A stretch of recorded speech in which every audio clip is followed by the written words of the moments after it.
ఇంత ఆగం ఇంత గందరగోళంగా అక్కడ ఉండే చెట్లను కొట్టేసి అక్కడ ఉండే జంతువుల్ని తరిమేసి అక్కడ ఏమీ లేదో అంతా బంజరు భూమి అని చెప్పడానికి ప్రభుత్వం ఎందుకింత ఆరాటపడుతున్నది చెప్పాలని నేను కోరుతా ఉన్నాను. ముఖ్యంగా ఈ ప్రాంతం అంటే మొత్తం హైదరాబాద్ సెంట్రల్ యూనివర్సిటీ తీసుకుంటే దాదాపు 2600 ఎకరాలు దాటి విస్తరించి ఉన్న ఒక విశ్వవిద్యాలయం అది. మనం నిజంగా చెప్పాలంటే ఈ పశ్చిమ హైదరాబాద్ గత 10-15 ఏళ్లలో విస్తృతంగా పెరిగిపోయింది. అది మన గచ్చిబౌలి కావచ్చు, నానక్రామ్గూడ కావచ్చు, ఖాజాగూడ కావచ్చు, ఆ ప్రాంతం మొత్తం శేర్లింగంపల్లి దాకా ఎక్కడికక్కడ ఇవాళ కోకాపేట దాకా విస్తృతంగా ఒక కాంక్రీట్ జంగల్గా మారిపోయిన పరిస్థితి. అక్కడ నిజంగా చెప్పాలంటే ఇప్పుడు జరుగుతున్న కన్స్ట్రక్షన్ బహుశా భారతదేశంలో ఏ నగరంలో ఇంత స్మాల్ ఏరియాలో అంత పెద్ద ఎత్తున కన్స్ట్రక్షన్ ఎక్కడ కూడా జరగడం లేదు. ఇది వాస్తవం.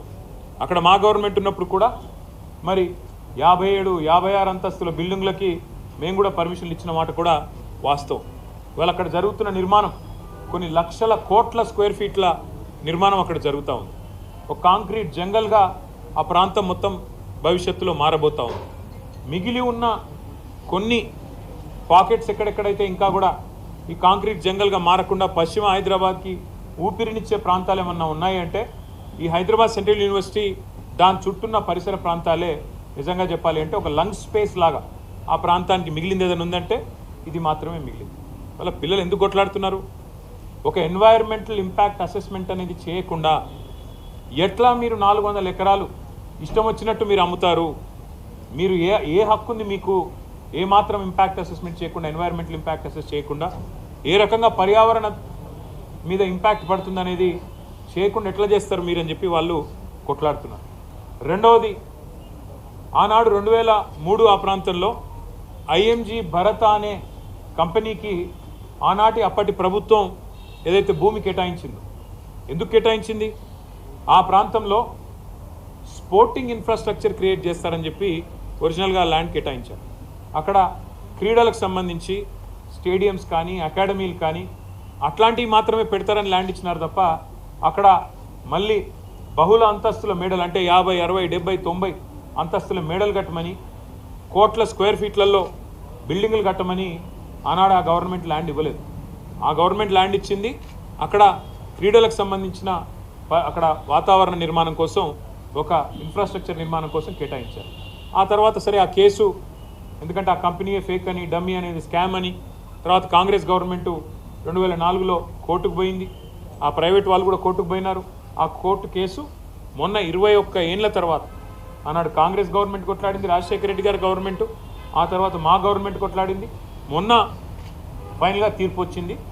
ఆ తీర్పును అనుసరించి ఇప్పుడు ప్రభుత్వం ఆ 400 ఎకరాలను అమ్మి 30,000 కోట్ల రూపాయలు సేకరించాలని లక్ష్యంగా పెట్టుకుంది.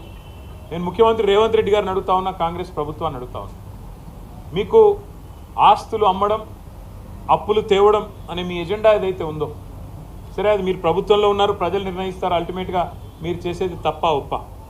ఒకవైపు మీరే చెప్తున్నారు, ఎక్కడికక్కడ ఇవాళ హైదరాబాద్లో చూస్తే పెద్ద పెద్ద హోర్డింగ్లు, పెద్ద పెద్ద పోస్టర్లు, ముఖ్యమంత్రి గారి ముఖార విందంతో ఫ్యూచర్ సిటీ కడుతున్నాము, అక్కడ 50,000 ఎకరాల్లో కడతాం, ఆల్రెడీ 15,000 ఎకరాలు మా దగ్గర ఉంది, ఇంకో 30,000 ఎకరాలు సేకరిస్తున్నామని చెప్పి ముఖ్యమంత్రి గారు ఫ్యూచర్ సిటీ అని ఉదరగొడుతున్నారు. ఎయిర్పోర్ట్కి కిందికి ఆనాడు ఫార్మా సిటీ కోసం మేము సేకరించిన భూముల్లో ఈరోజు పేరు మార్చి ఫ్యూచర్ సిటీ అంటున్నారు. ముఖ్యమంత్రి గారిని కాంగ్రెస్ ప్రభుత్వాన్ని అడుగుతున్నా, మరి ఫ్యూచర్ సిటీలో ఆల్రెడీ మీ దగ్గర 14,000 ఎకరాలు ఉన్నప్పుడు, ఇంకొక 30,000 ఎకరాలు మీరు సేకరించబోతున్నప్పుడు, మొత్తం 45,000 ఎకరాలు మీరు అక్కడ అమ్ముకోబోతున్నప్పుడు ఇక్కడ 400 ఎకరాల మీద ఎందుకు పడ్డారు మీరు? ఈ 400 ఎకరాల్లో నిన్న మొన్న మీరు చూసింటారు, వందల సంఖ్యలో మెషిన్లు పోయి అర్ధరాత్రి, నేను అడుగుతా ఉన్నా, మీరు ఒకటి ఆలోచన చేయండి, శుక్రవారం, శనివారం, ఆదివారం, ఈరోజు సోమవారం రంజాన్, ప్రభుత్వానికి తెలిసి 4 రోజులు కోర్టుకు సెలవులని, అందుకే ఇబ్బడి ముబ్బడిగా మెషిన్లను పంపి వందల సంఖ్యలో పోలీసు వాళ్ళను పెట్టి అడ్డం వచ్చిన పిల్లలను ఇష్టం వచ్చినట్టు కొట్టి వాళ్ళను ఆడపిల్లలను చూడకుండా బట్టలు చింపి ఒక దుశ్శాసన పర్వానికి తెరదీసి ఇంత అరాచకం ఏదైతే రేవంత్ రెడ్డి ప్రభుత్వం చేస్తున్నదో, మరి అక్కడ పక్షులు, అక్కడ నెమళ్ళు కేకలు పెడుతున్నాయి, గొంతు చించుకుంటున్నాయి. మాకు జరుగుతున్న ఈ అన్యాయం మీకు కనబడతలేదా వినబడతలేదా అని చెప్పి రోధిస్తున్నాయి, ఏడుస్తున్నాయి. ఇది మీకు వినబడతలేదా రాహుల్ గాంధీ గారు నేను అడుగుతా ఉన్నాను. పర్యావరణ ప్రేమికులు, దేశ స్థాయిలో రాష్ట్ర స్థాయిలో ఉన్నవాళ్ళు, మేధావులు మౌనంగా ఎందుకున్నారని మేము అడుగుతున్నాం, పిల్లలు అడుగుతున్నాం. మీకేం కనబడట్లేదా? ఫ్యూచర్ సిటీలో 45,000 ఎకరాలు మీరు సేకరించి అమ్ముకుంటానని ఓపెన్గా బడ్జెట్లో చెప్తున్నారు, బయట చెప్తున్నారు. మరి 400 ఎకరాలు వదిలేస్తే మీకు పోయేదేముంది, వచ్చిన నష్టం ఏముంది? పశ్చిమ హైదరాబాద్ భవిష్యత్తులో ఢిల్లీలాగా ఎయిర్ క్వాలిటీ దెబ్బతిని ఊపిరి పీల్చుకోవడమే కష్టమయ్యే ప్రమాదం ఉండే అవకాశం ఉంది. మీరు ఈ 2,400 2,500 ఎకరాలు ఇట్లే ఉండనిస్తే సెంట్రల్ యూనివర్సిటీ కింద అది బ్రహ్మాండంగా మరి మనకి ఇక్కడ లంగ్ స్పేస్ లాగా కూడా ఉపయోగపడుతుంది, ఒక విశ్వవిద్యాలయానికి కూడా ఉపయోగపడే అవకాశం ఉంది. రాహుల్ గాంధీ గారు ఇవాళ జాతీయ స్థాయిలో ప్రతిపక్ష నాయకుడు, వారిని కూడా నేను అడుగుతా ఉన్నా. హైకోర్టులో ఆల్రెడీ పిల్లు పడ్డది, ఒక ఎన్జిఓ వాళ్ళు వేసినారు, ఇది పర్యావరణ సమతుల్యత దెబ్బతీస్తుంది అని. ఆ పిల్లు రాకముందే నీ ప్రభుత్వం ఇంత ఆగమాగం చేస్తుంటే, పిల్లల్ని ఇష్టం వచ్చినట్టు కొడుతుంటే, గతంలో ఇదే రాహుల్ గాంధీ గారు హైదరాబాద్ సెంట్రల్ యూనివర్సిటీకి ఆనాడు 2 సార్లు వచ్చినారు ఒకటే నెలలో. రోహిత్ వేములా గారు చనిపోయినప్పుడు 2 సార్లు వచ్చినారు ఒకటే నెలలో.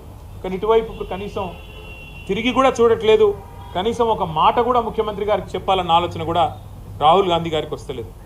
ఇదే రాహుల్ గాంధీ గారు బొంబాయి మహానగరంలో ఆర్ఏ ఫారెస్ట్లో 800 ఎకరాల్లో 2,500 చెట్లు కొట్టేస్తారంట. అంటే అక్కడ మెట్రో నిర్మాణం కోసం అక్కడ ఒకటి షెడ్ కడతారంట. అంటే ఇదే రాహుల్ గాంధీ గారు హడావుడి చేసినారు. అయ్యో ముంబైలో లంగ్ స్పేస్ లేకుండా పోతుంది, ముంబైలో పర్యావరణ సమతుల్యత దెబ్బతింటుంది, ఇన్ని 100 ఎకరాలు పోతే ఎట్లా కాంక్రీట్ జంగల్గా ముంబై మారిపోయింది అన్నారు. మరి ఇవాళ హైదరాబాద్, పశ్చిమ హైదరాబాద్ ఏమైపోయినా పర్వాలేదా? కేవలం మీ కాంగ్రెస్ ప్రభుత్వానికి డబ్బులు రావడానికి, వేల కోట్ల రూపాయలు సంపాదించుకోవడానికి, పిల్లల భవిష్యత్తు, హైదరాబాద్ భవిష్యత్తు నాశనమైనా పర్వాలేదా? ఉన్న కొద్ది లంగ్ స్పేసెస్ని ఇష్టం వచ్చినట్టు అమ్ముతారా? ఇది మీకు సమ్మతమైన రాహుల్ గాంధీ గారు? ఒక ఆర్ఏ ఫారెస్టే కాదు, ఇదే రాహుల్ గాంధీ గారు ఛత్తీస్గఢ్లో హస్దియో అనే ఫారెస్ట్ ఉంది, HASDEO. ఆ ఫారెస్ట్ని అక్కడున్న బీజేపీ ప్రభుత్వం అక్కడ మైనింగ్కి అవకాశం ఇస్తే ఇదే రాహుల్ గాంధీ గారు గొంతు చించుకున్నారు. పర్యావరణం దెబ్బతింటుంది, అర్జెంటుగా కాపాడాలా, దీన్ని రద్దు చేయాలా అని మాట్లాడినారు. మళ్ళీ ఇవాళ కాంగ్రెస్ పార్టీ గొంతు ఎందుకు పెగలట్లేదు? నేను ఈ పిల్లలందరికీ ఒక మాట ఇచ్చాను, ఖచ్చితంగా మా పార్లమెంట్ సభ్యులు 4వ తారీఖు దాకా ఏదైతే పార్లమెంట్ సమావేశాలు జరుగుతూ ఉన్నాయో, రాజ్యసభలో మా పార్లమెంట్ సభ్యులు ఈ అంశాన్ని ఖచ్చితంగా లేవనెత్తుతాం, ఖచ్చితంగా వారిని మరి అడుగుతాం, కేంద్ర ప్రభుత్వాన్ని కూడా అడుగుతాం మీ స్టాండ్ ఏంది అని. ధర్మేంద్ర ప్రధాన్ గారిని అడుగుతాం, మీరు ఎందుకు జోక్యం చేసుకోవట్లేదని, కేంద్రం ఎందుకు పట్టించుకోవట్లేదని అడుగుతాం. కానీ ఇవాళ వాస్తవం ఏంది అంటే, రేవంత్ రెడ్డి గారు ఎలక్షన్ ముందే చెప్పారు, రియల్ ఎస్టేట్ అంటే రేవంత్ రెడ్డి, రేవంత్ రెడ్డి అంటే రియల్ ఎస్టేట్ అని. ఫస్ట్లో మనమే అప్పుడు జాగ్రత్త పడి ఉండాలి. ఎలక్షన్లు అయిపోయిన కొత్తలో, ఎలక్షన్ కంటే ముందో ఆ రోజు వచ్చిండు, అక్కడ ఫుట్బాల్ ఆడిండు హెచ్సియూలో. హెచ్సియూకి వచ్చిండు, ఫుట్బాల్ ఆడిండు, అప్పుడే కన్ను పడ్డది భూముల మీద. ఇప్పుడు పిల్లల్ని ఫుట్బాల్ ఆడుతూ ఉన్నాడు, లెక్క చేయట్లేదు. నా డబ్బుల కోసం, మా కమిషన్ల కోసం ఏదైనా సరే, పిల్లలు చచ్చినా సరే, ఏదేమైనా సరే, కానీ నేను వదిలిపెట్టను అన్నట్టుగా రేవంత్ రెడ్డి వ్యవహారం ఉన్నది. మరి నేను అడుగుతున్నా, మీకు బాధ్యత లేదా రాహుల్ గాంధీ గారు? మీ ముఖ్యమంత్రిని నియంత్రించాల్సిన బాధ్యత, ప్రజాస్వామికంగా ఉండాల్సిన బాధ్యత, ప్రజాపాలన అన్నప్పుడు అందులో కొద్దిగా ప్రజాస్వామిక స్ఫూర్తి ఉండాలనే ఇంగితం మీకు లేదా? ఇక్కడ నెమళ్ళ రోదన్లు, అక్కడ జింకలు పరిగెడుతున్న విధానం ఏం కనబడతలేదా మీకు? ధ్వంసం కాబోతున్న చెరువులు కనబడతలేవా? దెబ్బతినబోతున్న పర్యావరణం కనబడతలేదా? అక్కడ కొన్ని ఎగ్జాటిక్ స్పీషీస్ ఉన్నాయి, ఫ్లోరా ఫానా ఉంది అక్కడ పెద్ద ఎత్తున. ఇదంతా ధ్వంసమైపోతుంటే మీకు, మీ నాయకత్వానికి ఇదేం వినబట్టలేదా అని మేము అడుగుతూ ఉన్నాం. తప్పకుండా ఆ పిల్లలు ఏ రకంగా పోరాటం చేసినా వారికి అండగా నిలబడతాం. మన ముఖ్యమంత్రి గారు అన్నారు అసెంబ్లీలో, హెచ్సియూలో గుంట నక్కలు ఉన్నాయట. హెచ్సియూలో అందుకే మేము పోవడం లేదు, మేము అక్కడ అడిగేందుకు పెట్టలేదంటే ఇట్లా పనికిమాలిన మాటలు మాట్లాడతారు. ఆ పిల్లల ఉద్యమాన్ని, దాని పవిత్రతను దెబ్బతీసే ప్రయత్నం చేస్తాడు ఈ ముఖ్యమంత్రి. ఆయన చిల్లర వ్యాఖ్యలతో ఆ పిల్లలు కొట్లాడుతున్న దానికి అపవిత్రతను ఆపాదించి ఇదేదో రాజకీయ దురుద్దేశాలతో జరుగుతున్న పోరాటం అని చెప్పి ఆ పిల్లల ఉద్యమాన్ని కూడా మలినం చేసే మూర్ఖుడు ఈ ముఖ్యమంత్రి.